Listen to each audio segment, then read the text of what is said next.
What's going on, everybody? Welcome to another episode of Finance Friday, soon to be Freedom Friday. I'm super excited about our guest today. We got head coach, thriving entrepreneur, and also a great friend of mine. Coach Jay is on the line. He's going to share his adversities. He's going to share his stories, and more importantly, we're going to talk about the success that this man has been able to create. And dive into the brain behind the success, right? Dive into the mindset that has led to the success. Coach Jay, are you with us, brother? Yes, sir. Everybody hear me? Yep, you're good, man. Welcome to the show. We appreciate you being here. We got 17 heads on live, and we got hundreds, if not thousands, going to see the recording. So I'm super excited to dive into your brain. And thank you, man. Thanks for being a part of this community. Thanks for taking some time to share your brain with the wave makers. I know that there are a lot of people who are going to be able to benefit from what's going on in that head of yours. But to start off, man, why don't you tell us a little bit about yourselves? Why don't you give us the spark notes on Jordan Montesano and where you've come from and what you're after and what you're building today? Yeah, sounds good. Well, first, guys, Mike and Nick, thank you so much for having me on and giving me the opportunity to kind of just share my story and hopefully inspire and help continue to inspire all the great people that are here and will view this. And just, everybody has their journey and their story, and life isn't easy. And it's great to have, really solid support system. So this community and this group of friends is awesome, and the way to network is amazing. So just truly thankful to be a part of it and for the opportunity. But for me, it's always kind of been an adversity-filled life, just like everybody else. But things really hit the fan when I was 15. I lost my father, so that kind of like sent me into kind of a toxic state, where I just kind of lost myself and really thought, just really making bad decisions and wasn't really hanging out with the right people. And just that's, just something kind of, until you kind of experience it or have gone through something like that, you can't really relate to. But it is kind of, people try to understand, but I can't even really fully explain where I was, but I just wasn't in a good place. But something that always kind of made my own sanctuary was the lacrosse field. Even though, I started late, I just found a passion in lacrosse, found a passion. Once I came home, I was lucky enough to have great mentors, and Dave Hafer, who ran the Rockville Lacrosse Club, Youth Lacrosse Club, and was assistant coach at Wooten High School. Had a great mentor in John Rahm, who also was involved with the same programs, kind of took me under their wing and brought me into the coaching world. And that's where I really, really found my passion, because I was starting to mature as a young adult and understood, hey, I have an opportunity here to give back to the youth and the next generation of people, where I could kind of help them and kind of relate to them on multiple scales through the lessons I've learned through all my adversity, and really just try and do the things that I wish I had done. And also try and be like a big brother figure to them, helping my mom, who suddenly became, a single mother due to unfortunate circumstances, raise my younger brother and sister, I'm 9 years older than my brother, 11 years older than my sister. So I really helped them through that process and growing and dealing with the grief of that, but also helping them grow into, great individuals themselves. So I got caught up in the coaching world and studied greats like John Wooden. Was a huge influencer in my process. Nick Saban, Bill Belichick, Coach Krzyzewski. All the greats. You really want to model like, hey, what these people have done it. What's worked for them, and I kind of try and make everything my own. But during that time I was coaching, I was also working in sales and marketing for a home improvement company, great company, MLM Home Improvement. And this is all in the Potomac, DC area, Potomac, Maryland area, where lacrosse is kind of huge and thriving. So trying to make something my own and really just having this grand vision of, hey, I really want to, be the best and give these kids the opportunity to grow and be the best they can be. Where can I really just start to build my brand and kind of just use all this knowledge and a skill set I've obtained over the years. How can I make it my own and really grow?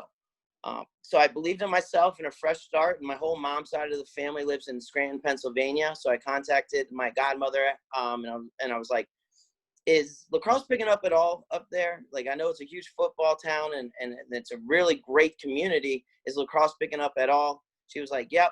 So I developed the Coach J way, and I took a leap of faith. And I moved up here 2 years ago. And with the Coach J way, it's pretty much you find 3 keys to anything you want. So we start with the individual. So it's kind of different for each and every person. So for me, the individual, like, what are the 3 keys for me to have personal success? So for me, it was family, my future, and my faith were my 3 keys.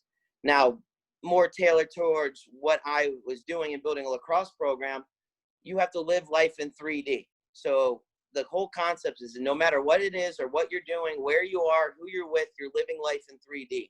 And that's dedication, discipline, and delivery. And then the core nucleus of all this is what is your business mission statement, or what is your team goal, or what is your identity per se. So for all my lacrosse programs, our identity, our mindset, our mission statement is head, heart, hustle. So all of these are broken down more. I know we're going to move on to other things. All these are broken down on my YouTube channel, the Coach J Way. But with head, heart, hustle, just really quick, the 3 keys to head are decision-making, plan, and problem solving. The 3 keys to heart are love, passion, and loyalty. The 3 keys for hustle are desire, fight, and relentlessness.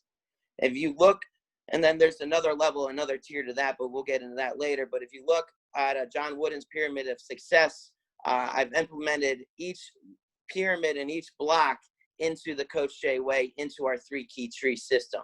So it's been adversity. I had to, hit rock bottom and face the challenges of, redefining myself, rebuilding, build, break, build. And I believed in myself and I believed in my support system, and I'm thankful to where we are now. And where we are now is I have over 100 kids in our program here. We struggled mightily when we first started. Obviously, I took my lacrosse network and used the great people in the lacrosse world to bring our teams to really competitive tournaments, and had our kids play up where we were struggling early, but now we're really starting to come together. And most people are looking at this pandemic as a negative, which it really is. And we feel so bad for everyone that's been affected by it. But I used it as an opportunity to kind of, okay, well, what's the next step? So I really believe in the product and having the right people in your inner circle. So I was lucky enough to hire and bring on the local Wilkes University women's coach as our girls director for the club, and now we have over 30 girls in our girls program. This is all within a 2-year time frame, so it's really crazy to see and really cool how everything's come together. I love that, man. It's awesome to see in such a short amount of time you just turn it on, right? And for all the people on the call, like whatever it is that you're chasing, and Jordan, I don't want you to dive too much into the diagram, because we're going to get people to the YouTube channel and they're going to be able to see that broken down. The concepts are so powerful: head, heart, hustle, right? And just keeping it simple. But I really want to hone in on a couple of things, because I heard you say it. And just notice, in 2 years, this guy has been able to go from 0 to over 100 kids, launching a female side to the lacrosse program, and instantly having 30 plus athletes getting ready to launch. But you said something that stuck out to me, and I want you to dial in a little bit more. I know it to be the law of association, right? You said that you were hanging out with the wrong people, and then you restructured the people that you were hanging out with. And that was a huge shift for your success and the things that you've been able to accomplish.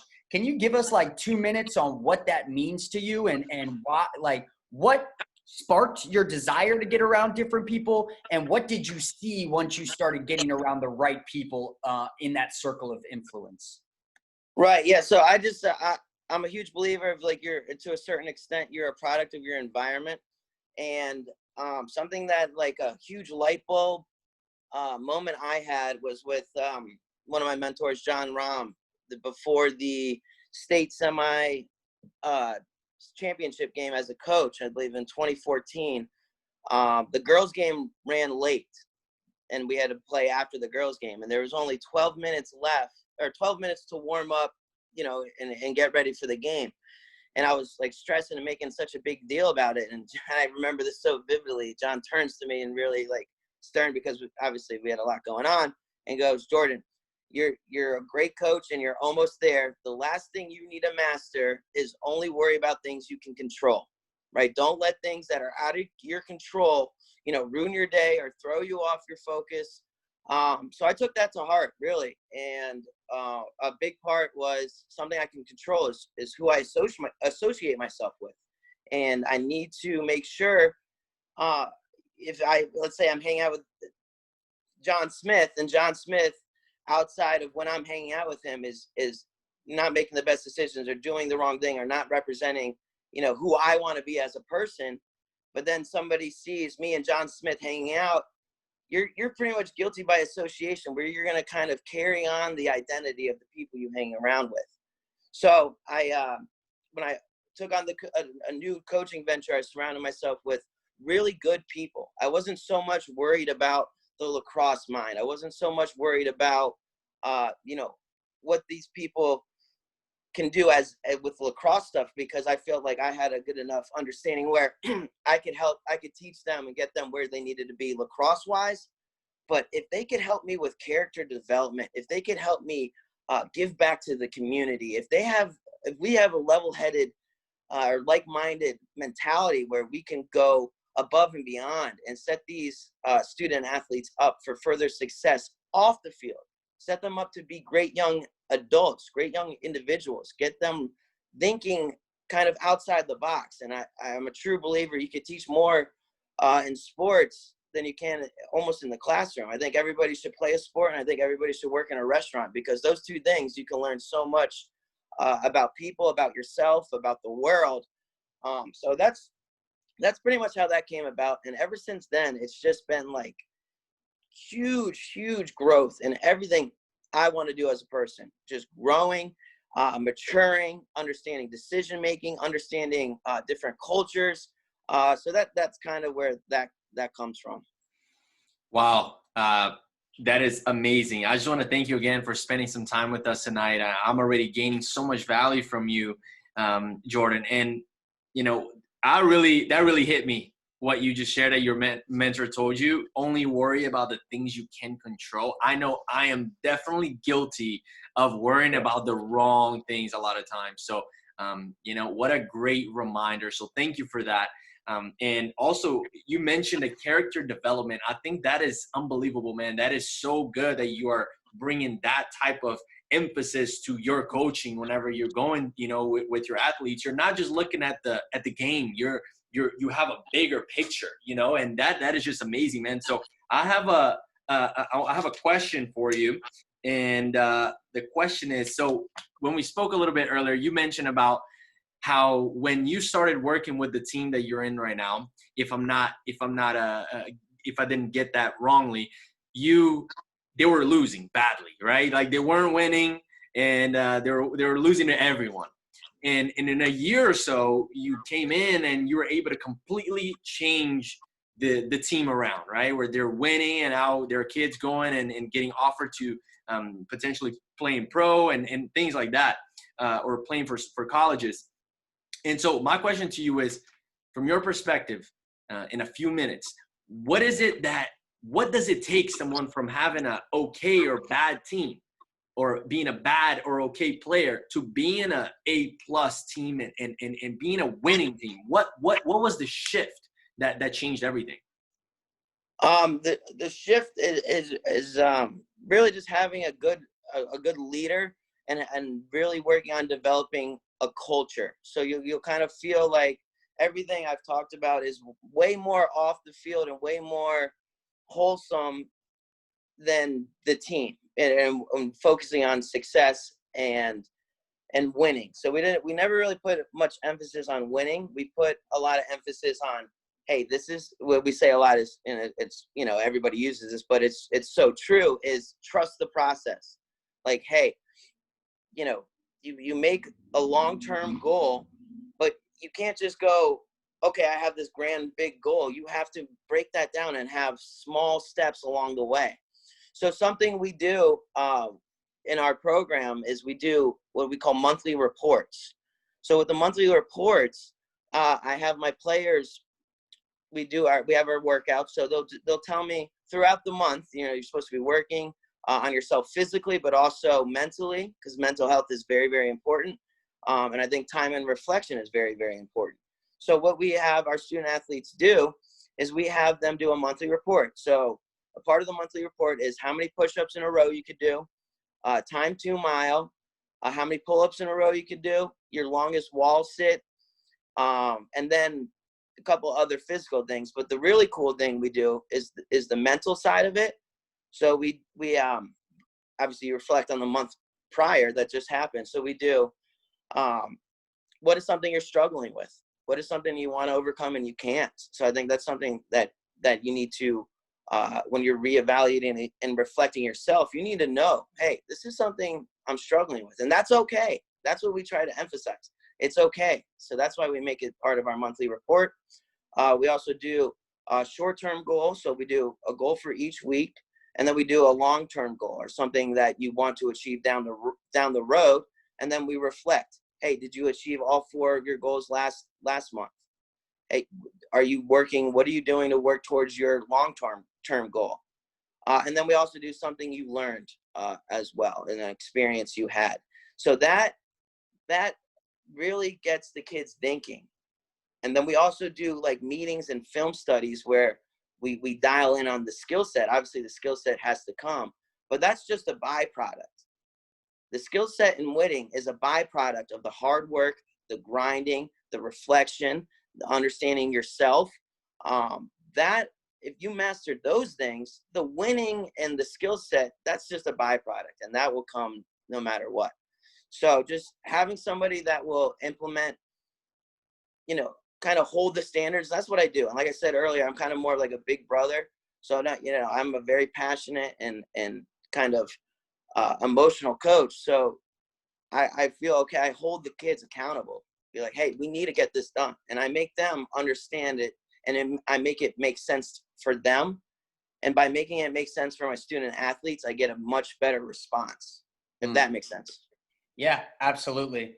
And it's such a beautiful love story, you know, of the coach and the kids, right? I'm just hearing the way that you're having these kids reflect. These are high schoolers, and you're having them reflect. And I immediately, especially right now during this pandemic, I'm like, man, I need all of the adults in my life to start doing similar reflections, right? I need to start doing similar reflections on, you know, the physical and then the mental health. And I think that the beautiful thing that you're embodying, and I can tell that it's because you study great coaches. Some of the big coaches that you named, they have great relationships with their athletes off the field. And then those athletes go to war on the field, right? And it just makes a huge difference. You're a big picture coach, and I think that it's just such a beautiful thing of, you know, we're teaching you about life through lacrosse. And the way that we're going to do it is through culture, but more importantly, it's the growth environment, right? I'm not sure if you've ever identified that's what you've created with your reports and with your sessions and with your mindset is a growth environment. And all of the big financial leaders that I follow talk about that being the most important thing for their business, is creating an environment that not only supports, not only allows, but instills a mindset of wanting to grow and wanting to elevate and wanting to step up, right, for the greater good. So that's a beautiful thing, man. I love hearing you talk. It just fires me up. Like I'm about to go grab my lacrosse pads and go. Appreciate it. But also, man, my biggest question, or my next question, is sometimes we focus so much on what we're not doing right? That we forget to maximize and capitalize on our strengths, right? And Nick talks about it all the time of, hone in your skill set and then surround yourself with people that offset your weaknesses, right? So my question to you is, and really get raw with this, what is your biggest strength, right? And what are some things that you do on a daily basis, a weekly basis, a monthly basis to ensure that you're constantly leveling up in the things that you're looking to get better at and improve at as that strength? Right. So I would say my biggest strength is just being kind of like fearless and just like knowing, hey, I have the knowledge and understanding of the sport, and I've put the time in studying these coaches, that the product you're gonna get is unmatched. Our practices, we're in a practice plan. Everything's on a time schedule. We're in and out of drills. We're maximizing like you said, our time, our reps. Everything's broken down. I'm bringing in, college players as coaches. I'm bringing in college coaches to run my camps. It's just, I'm trying to do everything and use all my resources to bring the best absolute product possible. And the biggest thing is with these kids is they just don't have the opportunity yet. It is so new here. I'm just trying to open doors that would have not necessarily been possible or been open for numerous years down the road. I'm trying to speed up a huge gap. You look at, the growth of the game, where if they need to get involved now and be playing and get exposure. So as far as my strength, I know I'm loud. I know I'm passionate. I know I can be intense. So it's also equally important, in my opinion, to have somebody like complement that. So for all the kids I can't connect with being, a little bit more maybe intense than they're used to, or having a little bit more passion, or having all this fire and inspiration in me, I have my assistant coach is very more soft-spoken. He has a way to kind of understand, hey, Coach Jay didn't really get through to that kid. Let me go over and kind of re-emphasize or even readjust what my style or the approach that he's explaining the stuff. So he's much more soft-spoken, and he has a way to connect to the kids that I can't. I'm also not very good with the computer stuff and doing all the technology, and he comes in clutch there. I might be biased, but I think our website looks great for just in the early stages. The website looks great. Our social media, we try to give content all the time. We try to be positive. So the main thing, for whatever your strength is, we focus on the strength, and I even tell our players, let's keep improving our strength while we're working on our weakness. But instead of there even being a weakness, I supplement that with the counterpart. I find out, hey, what am I missing? What do I need? How do I become, because nobody's perfect, right? Nobody has their full circle. Nobody is like the ultimate dude. Everybody wants to get there, but that's just unrealistic. So instead of trying to overwhelm myself and take on all these tasks, I complement it by bringing in and surrounding people that their strengths are my weakness. So now as a whole unit, as a whole staff, as a program, we're locked and loaded, and we have all the boxes checked. So that's kind of the way to do that, in my opinion. I love that, Jordan. I love that a lot, man. And it's I was actually having a conversation with Mike earlier about this. And one of the quotes that we have with the Wave Makers community is, if you want to go fast, go alone. If you want to go far, go with others. And that's exactly what you've been doing. And I think it takes, some serious maturity and understanding. And it's really being humble to the fact that, like, hey, I don't have it all together, but that's okay, because I'm great at this and we can build the dream team, And so that's awesome that you have that in mind. And my next question for you is this. Usually there's a tipping point, right? Usually there's something. So you're now, you guys have 100 plus students and athletes that you're coaching and training and really building. What was the tipping point? What was that point that you were already seeing some growth? You're already making some progress? Because I think that a lot of us here on this call, we are we are on our way, right, if you will. Right. But usually there's an epiphany or a realization, and maybe it was the mentor that you mentioned that gave you a sentence that changed everything. But was there anything else that led you to, like, okay, if the light bulb turned on for you that led you to where you guys are at right now? I would say the tipping point would just be just seeing the growth and the buying in. I got it. I got you, Nick, on this one. Here we go. So the tipping point for success for our program was last summer, right? First summer ever as a club. We average score, we lose by 10 or more easily. We won one game and the score was 2-1. The tipping point, and I'm like, oh man, nobody's going to come back. Like, everybody's going to be gone. And fall season, we had 20 more kids than we had over the summer. So that was kind of the tipping point. Was like, all right, here we go. Like, they understood. And not, as a coach, I was like, okay, we must have been doing something right.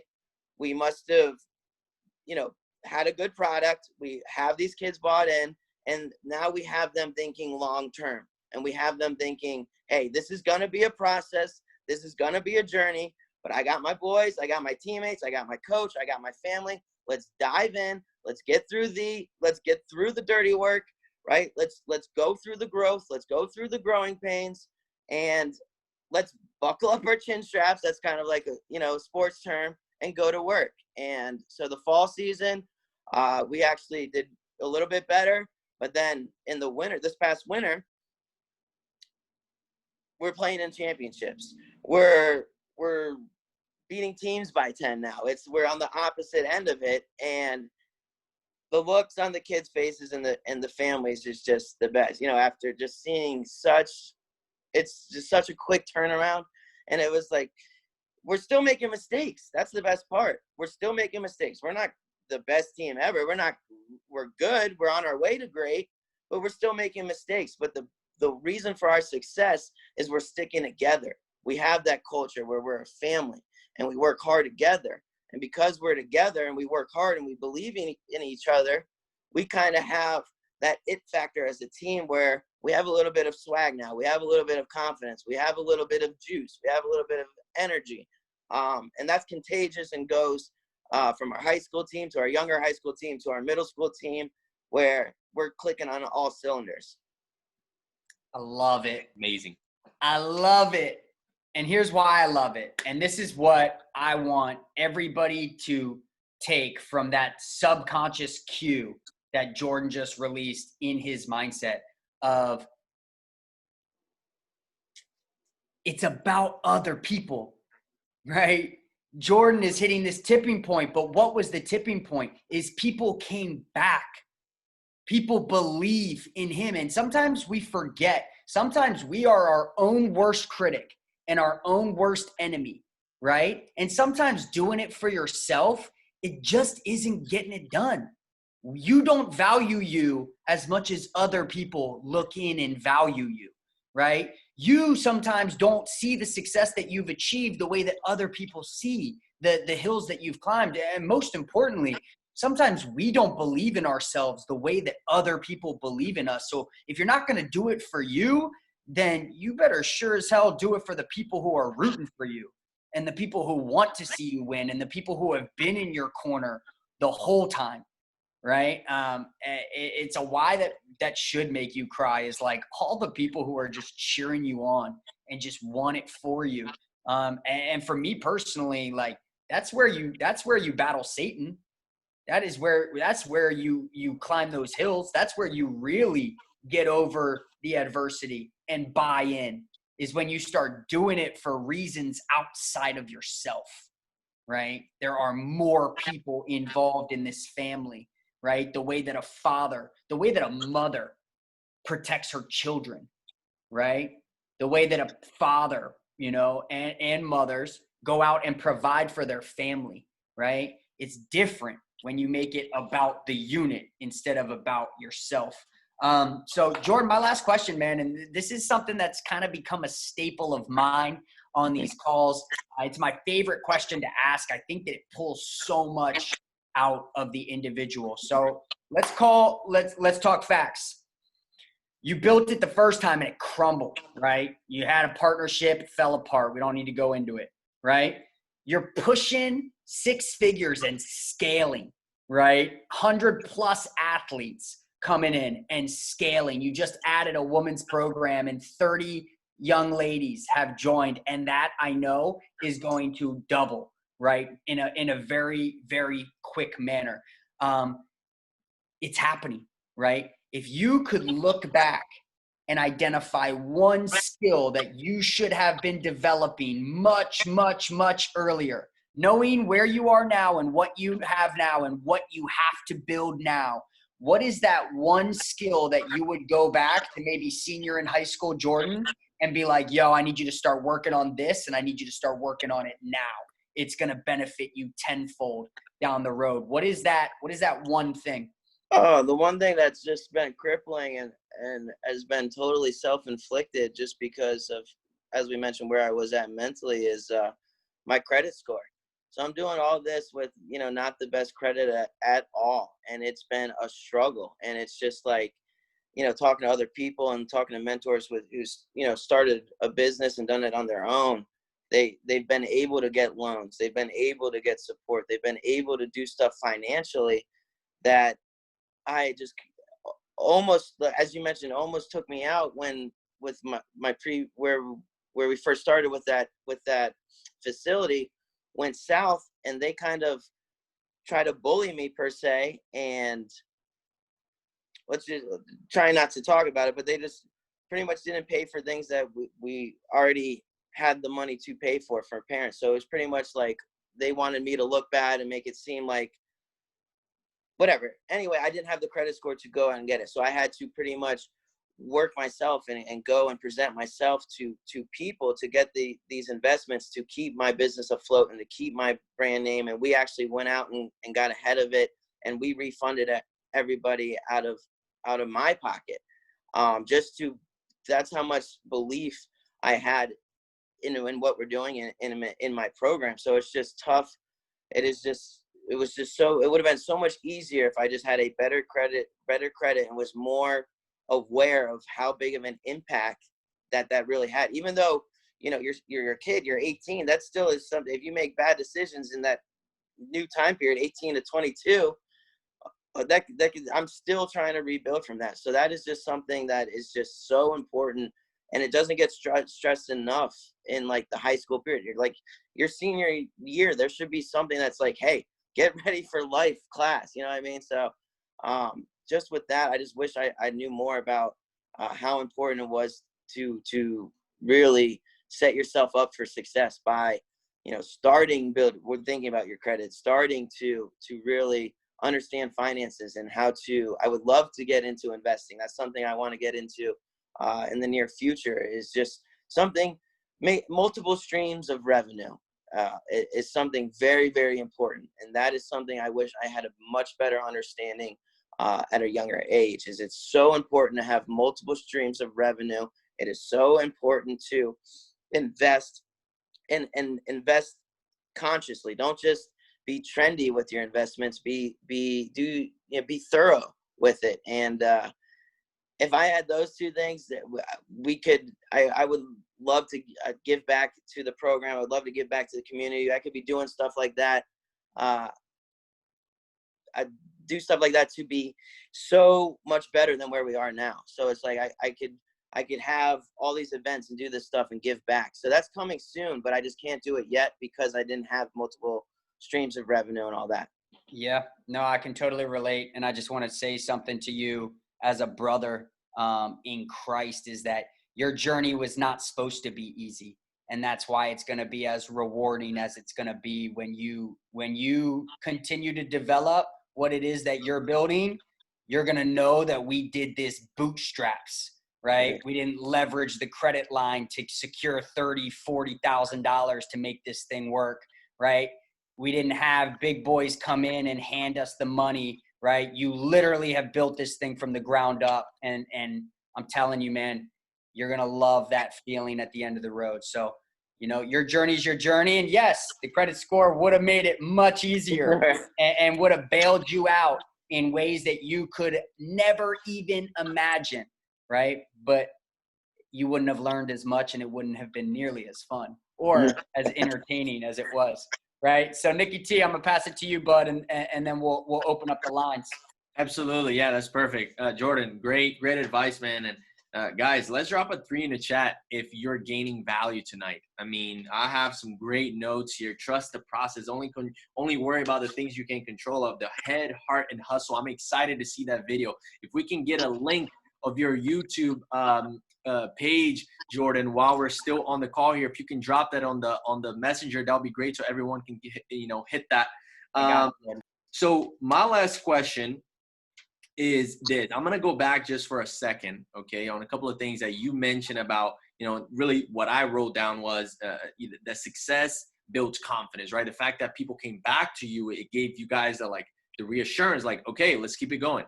And one of the things that Mike also mentioned was the fact that, you guys had other people in mind. You're not doing it just for yourself. You're doing it for others.